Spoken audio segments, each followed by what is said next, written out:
Usually when we talk about a medical diagnosis, there's this expectation of precision, like engineering almost. Right, very clear cut. Exactly. You break your arm, the x-ray shows that jagged white line, and the doctor just points and says, there it is, broken. Yeah, the evidence is undeniable. But then you step into the world of addiction or neurodevelopment or trauma, and suddenly that x-ray machine is it's totally useless. We're looking at a diagnostic landscape that is incredibly murky. Oh, absolutely. It's not a straight line at all. Especially when you look at a tragedy that fundamentally shatters our assumptions. I'm talking about Philip Seymour Hoffman. Yeah, that was such a massive cultural shock. It really was. I mean, here is one of the most celebrated actors of his generation, a man who had 23 years of solid celebrated sobriety. Decades, really. Decades. Yeah. And then, out of nowhere, he dies from an accidental overdose. Mm-hmm. And the immediate question is just how? How does that happen after almost a quarter of a century? It's a jarring, tragic paradox, honestly. It completely upends the way most of us were taught to think about addiction and recovery. Right, because we think time solves it. Exactly. We assume that time equals distance and that 23 years puts you infinitely far away from the risk. But the clinical reality is much more complicated. So to figure out how that actually happens, we're doing a deep dive today. We've got a huge stack of sources, decades of medical histories, psychological frameworks, SAM-HIS definitions, and some really landmark studies. There's a lot of incredible data to dig into. There really is. And our mission today is to map out what modern medicine calls the road back. We want to fundamentally reshape how you, listening right now, understand recovery and relapse. Because for a very long time, society viewed relapse as a moral failure, right? If someone returned to substance use, it was a verdict on their character. Like they just didn't care enough, or they were weak. Exactly, they gave in. But today, we are going to look at relapse entirely differently. We're going to view it the way contemporary clinical language treats it, as a predictable data point in a highly nonlinear process. But, I mean, before we can understand why people fall back, we kind of have to look at what they're aiming for in the first place. Right, you need to know where the finish line is. Yeah, and traditionally, we viewed recovery through the exact same lens we view something like oncology. You have a tumor, you get treatment, the tumor shrinks, and you achieve remission. You're back to your baseline. Right, a symptom-free baseline. And we expected that exact same trajectory for mental health and addiction. We did. The old medical model essentially demanded a complete absence of the disease. But that model started cracking, really in the 1980s and 90s. This was the psychiatric recovery movement, right? Yeah, heavily driven by it. You had psychologists like Patricia Deegan, who was actually diagnosed with schizophrenia as a teenager, and she pushed back hard against the system. Because the system at that time was pretty grim. It was. Deegan lived in an institutional era that essentially treated patients as permanently broken. The medical system would give her heavy antipsychotics that left her, practically catatonic. Wow. And they'd call that a success because she wasn't actively exhibiting psychotic symptoms. But Deegan argued that psychiatry had completely confused treatment compliance with actual recovery. So they were basically saying, well, she's quiet, so she's cured. Exactly. She had no agency, no quality of life, but the chart said she was doing great. And that friction is what led researcher William Anthony to write a famous paper in 1993. I read that one in the stack.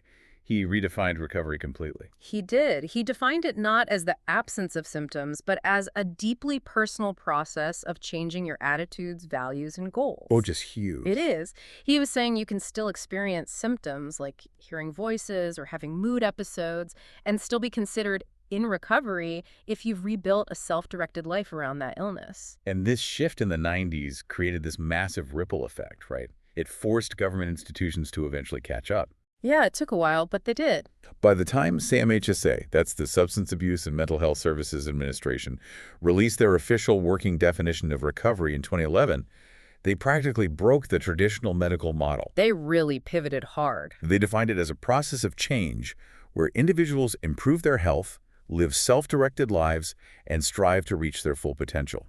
And they built this on 4 pillars: health, home, purpose, and community. Notice anything missing from that list? Well, here's where it gets really interesting. I had to read this twice when I saw it in the sources. The word abstinence is completely missing from that definition. It's not in there at all. Nope. And that omission was highly deliberate. Okay, let me push back on this a little bit because I think a lot of people listening might have the exact same reaction I did. Sure, go for it. If abstinence isn't the goal for a substance use disorder, aren't we just lowering the bar? I mean, aren't we giving up on getting people completely better? It definitely looks that way if you are stuck in that oncology mindset we talked about. But it's not about lowering the bar at all. It's about shifting the goalpost from perfect compliance to human agency. So it's about getting their life back, not just clearing a drug test. Exactly. Recovery is fundamentally about reclaiming identity. It's the restoration of functioning. The idea is that you can still experience symptoms or even have periods of use, but if you're managing them while holding down a job, paying rent, maintaining relationships, you are in recovery. Because the disease is no longer dictating your entire existence. Precisely. You're in the driver's seat again. Okay, so if we accept that the finish line isn't perfection, what happens when someone trips?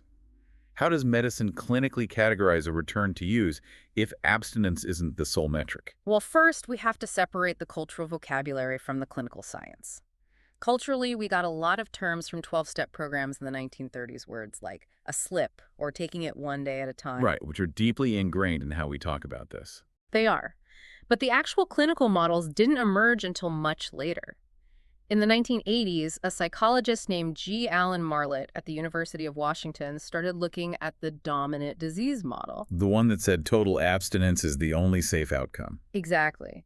Marlett realized this model offered zero clinical guidance for what happens if someone actually does use again. It was essentially a cliff. You were either on the mountain or you were falling to your doom. There was no middle ground. Right. So Marlett, along with Judith Gordon, published a framework in 1985 that took relapse out of the realm of moral failure and placed it firmly in cognitive behavioral psychology. So they looked at the actual triggers. Yeah. He mapped out high-risk situations, things like negative emotions, social pressure, interpersonal conflict. But his most crucial contribution was explaining the mechanics of how a single lapse, which is just an isolated use, turns into a full relapse. Which would be a sustained return to heavy destructive behaviors. Right. And he called this mechanism the abstinence violation effect, or the AVE. The AVE. And reading about the mechanics of the AVE in the sources, it sounds like a brutal psychological chain reaction. It really is. When someone who has committed to absolute total abstinence has a single slip, the cognitive dissonance is immense. Because their brain is holding two totally conflicting beliefs. Exactly. They're thinking, I am a sober, healthy person, but also, I just took a drink. And to resolve that psychological pain, they often interpret that one mistake as absolute proof that they are a hopeless failure. Which produces massive guilt and shame. Huge amounts of shame. And shame acts as a powerful localized stressor. Now, what does the brain do when it experiences severe stress? It craves its primary coping mechanism. Exactly. It wants the substance even more. The best analogy I could think of for the AVE, it's like getting a flat tire on your car. Oh, I love this analogy. Yeah, it's like you get a flat tire, and because you're so incredibly mad at yourself that you failed at driving perfectly, the shame takes over. So you get out of the car, and you slash your other 3 tires. That is exactly what the AVE is. Psychologically, the shame of the flat tire makes you destroy the whole vehicle. Which makes no logical sense. Not logically, no. Okay. But emotionally, the guilt actively removes your motivation to stop, and it just accelerates the downward spiral. Okay, but if psychology and the cognitive dissonance of the AVE drive the downward spiral after the lapse, what drives that first urge to lapse in the first place? That's the million-dollar question. Because culturally, we usually blame a lack of willpower. We say, they just didn't want it badly enough. But I want to bring up Lee Robbins's landmark 1974 study on Vietnam veterans, because it completely shatters the willpower argument. It really does. It is one of the most counterintuitive findings in all of addiction literature. Okay, let's unpack this. During the Vietnam War, an estimated 15 to 20% of U.S. servicemen became addicted to heroin. Which is a staggering number. Yeah, a massive public health crisis. And at the time, the medical establishment believed that heroin addiction created a practically permanent brain change. The expectation was that these soldiers were going to come home and just be addicts for life. Right. The assumption was that the addiction was inside them now, a fixed biological trait that would just follow them back to the States. But then Robbins tracks them. And the data is absolutely shocking. Only about 5% of the soldiers who had been addicted in Vietnam relapsed within a year of returning home. 5%. Yeah. And over the entire follow-up window, it was only roughly 12%. The vast majority just stopped. Which blew everyone's minds at the time. Right. And the reason why is entirely based on environment. The combat stress, the peer group, the daily routine of being in a war zone, the easy availability of the drug, all of that vanished the moment they got on the plane. It proved that addiction is powerfully situational. And, the sources back this up with animal models, too. Oh, the rat park experiments? Yes. Bruce Alexander's famous rat park experiments in the late 70s demonstrated the exact same mechanism. If you put a rat in an isolated, boring cage, it will drink morphine-laced water until it dies. Because it has literally nothing else to do. Right. The isolation creates a psychological and neurological void that the dopamine from the morphine fills. But if you put that same rat in an enriched social environment, rat park, which had toys, running wheels, and other rats to play and mate with, they largely ignore the morphine. They just don't need it. Exactly. They have better natural sources of dopamine. Which introduces a really vital concept from our sources. This is from researchers Robert Granfield and William Cloud in 1999. They called it recovery capital. Yes, recovery capital is such a crucial framework. It refers to the concrete social, financial, physical, and psychological resources a person can draw on. Do they have a stable home, a supportive family, a job that gives them purpose? Because low recovery capital is statistically a far better predictor of relapse than low willpower. So it's not about being weak. Not at all. If you don't have the resources to build a life worth staying sober for, the brain will default to the most accessible relief it can find. Okay, so if environment and recovery capital play such a massive role, why does society still treat addiction as a purely individual, acute failure? Why is the stigma still so deeply entrenched? Honestly, it's because we fundamentally misunderstand the chronological nature of the condition. We treat it like an infection, not a chronic condition. There's that highly cited paper from the sources, published in the Journal of the American Medical Association in 2000, by McClellan and his team. Right. They looked at the relapse rates for substance use disorders after treatment, and they found that roughly 40 to 60% of people treated relapse within a year. And on its face, that sounds terrible. It sounds like rehab is a scam and the treatment just doesn't work. It does, until you look at the conditions they compared it to. They looked at relapse and non-adherence rates for other chronic illnesses, things like type 1 diabetes, hypertension, and asthma. And the relapse rates for those conditions, meaning patients not following their regimens and ending up back in the ER run in the exact same range, 30 to 70%. Wow. So judging addiction treatment a failure because someone relapses it's like saying insulin is a failure because a diabetic occasionally eats a donut and their blood sugar spikes. That is the perfect way to frame it. The paper's central argument is that addiction behaves exactly like a chronic, relapsing medical illness. It is not an acute condition like a broken bone that you can just cast and cure in 6 weeks. Right. When a patient with hypertension stops taking their medication, eats a high-sodium diet, and their blood pressure spikes, we don't kick them out of the clinic and tell them they failed morally. We adjust the treatment plan. Exactly. We change the dose, we figure out what went wrong in their routine, we treat it as a medical symptom, not a character flaw. But, the stakes with addiction are uniquely high. Yeah. And this brings us back to our tragic hook from the intro. Philip Seymour Hoffman. Yeah. Why did he die after 23 years? If relapse is a common feature of a chronic illness, why did this specific lapse kill him? It comes down to a terrifying physiological reality, which is the loss of tolerance. Okay, let's explain how this works. This is the physiological mechanism behind a massive share of preventable overdose deaths. When a person uses heavy opioids, their brain actually removes receptors to maintain equilibrium. It's a process called downregulation. So the brain is just trying to protect itself from being overwhelmed. Right. They build a tolerance. But when they stop using, even just for a few weeks or months, those receptors return. Their physiological tolerance drops substantially. But here's the dangerous part. Their psychological memory doesn't drop. Oh, wow. So their brain remembers the target dose. Yes. The brain remembers the exact amount they used to take to get high or just to avoid being sick. So if they experience a lapse, the automatic habitual behavior is to take that exact same target dose.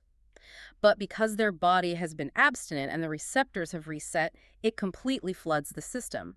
The drug binds to the receptors in the brainstem, which control breathing, and it shuts down the respiratory drive. The body simply forgets to breathe. That is terrifying. And this is why relapse immediately following periods of forced abstinence like being released from incarceration or being discharged from a 30-day residential treatment facility is a massive driver of fatal overdoses. It really is. They walk out the door, go back to their prior using environment, take their old dose out of muscle memory, and their body just can't handle it. It illustrates so brutally how long-term recovery does not give you permanent biological protection. It doesn't. And understanding this mechanical physiological reality completely changes the stakes of how we structure treatment and policy. Which brings us to the biggest fault line in the source material. The debate between abstinence-only models and harm reduction models. And we should pause here and note for you listening that this is a fiercely debated, highly political issue. We aren't taking a side or endorsing either policy here. We're simply laying out what the clinical and public health sources in our stack are arguing. Fair enough. So the traditional 12-step and disease models hold that any use after a recovery attempt is a relapse, full stop. Total abstinence is the only acceptable goal. Right. On the other side, you have harm reduction, which is increasingly supported by Sam HSA and public health researchers. Harm reduction argues that using safer methods like needle exchanges, supervised consumption, or medication-assisted treatment, MAT, like buprenorphine, are highly valid markers of progress. But the critics of harm reduction argue that providing clean needles or safe injection sites just normalizes continued use. Yeah. They ask, aren't we just enabling them to stay sick? Right, that's the main criticism. But the counter-argument from the harm reduction side is that abstinence-only models are incredibly dangerous because they risk triggering the abstinence violation effect we talked about. The flat tire. Exactly. If the only definition of success is absolute perfection, the moment someone slips, they feel they've already blown it, and they abandon treatment entirely. So harm reduction is essentially trying to keep people alive long enough to build that recovery capital. Yes, and medications like buprenorphine do this mechanically. Buprenorphine is a partial agonist. It occupies the opioid receptors in the brain just enough to stop withdrawal and block cravings.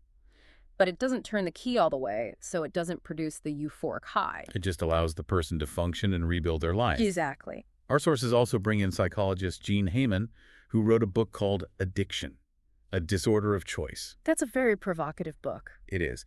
He points to data showing that many people who meet the criteria for addiction actually eventually age out of it. They experience what's called natural recovery without any formal treatment. Heyman's data shows that as life circumstances change, as people get married, find stable employment, take on new responsibilities, their incentives change. Their environment shifts. Right. The environment shifts, the recovery capital increases, and they stop using. And this fundamentally challenges the framing that addiction is a progressive disease you have forever. Because if it were purely a permanent biological disease, getting a new job wouldn't cure it. Exactly. Before we wrap up, I want to clarify one specific phrase that our sources flag as being very, very tricky. You hear it all the time. Relapse is a normal part of recovery. Oh, yes. That phrase is everywhere. It actually stems from psychologists, Prochaska and DiClemente, and their trans-theoretical model of change. They map out behavioral change into stages: pre-contemplation, contemplation, preparation, action, maintenance, and relapse. But they describe this not as a circle, but as an upward spiral. Right. You might relapse and re-enter the contemplation phase, but you are higher up because you have new data about what went wrong. However, this phrase gets misused a lot in practice. It gets dangerously misused. Clinically, the phrase relapse is a normal part of recovery exists entirely to prevent the shame spiral of the AVE. It's meant to tell a patient, you had a lapse, it happens, don't hate yourself, let's get back to work. Exactly.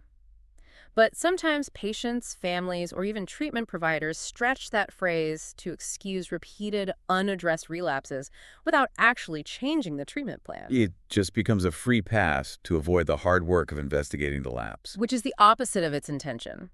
Clinically, a relapse is a loud signal to adjust the strategy.